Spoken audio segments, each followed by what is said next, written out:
saatlarında işe gələnlər yəqin ki, paytaxtın əsas magistral yollarında uzun-uzadı tıxacları müşahidə etdilər. Doğrudur, Bakının son illər tıxacsız təsəvvür etmək mümkün deyil, amma bugün müşahidə olunan sıxlıq paytaxtın son 2 ayda gördüyü ən böyük tıxac oldu.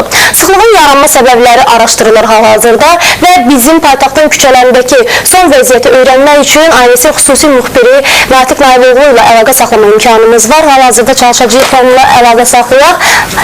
Natiq, salam və sən son vəziyyəti bizim üçün izah elə.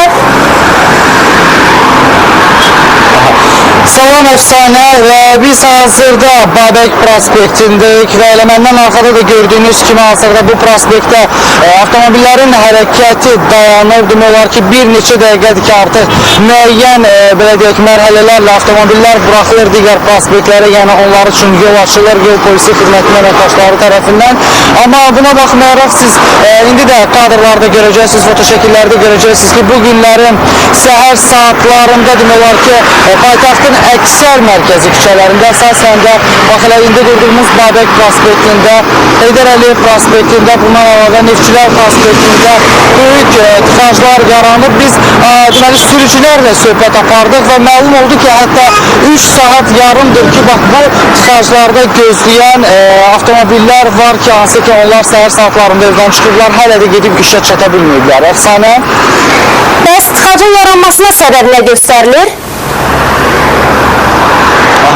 Tıxacın yaranmasına biz dəqiqləşdirməyə çalışırıq məlumatları ki, bugün səhər saatlarına yaranan tıxaclara səbəb nə olub? Deməli, bizə bildirdilər ki, Nəqliyyatın İntellektual İdarə Mərkəzindən hazırda müxtəlif yerlərdə deməli, təmir işləri aparılır. Əsasən də Köroğlu Rəhimov küçəsində aparılan təmir işləri bax, bu cür avtomobillərin tıxacının yaranmasına səbəb olur və bu tıxac hələ 3 gün də davam edə bilər. Nəyə görə? Çünki Köroğlu Rəhimov küçəsində təmir işləri 3 gün boyu davam edəcək. Əfsanə. Çox sağ olun, Natiq, ən son məlumatları bizə çatdırdığın üçün.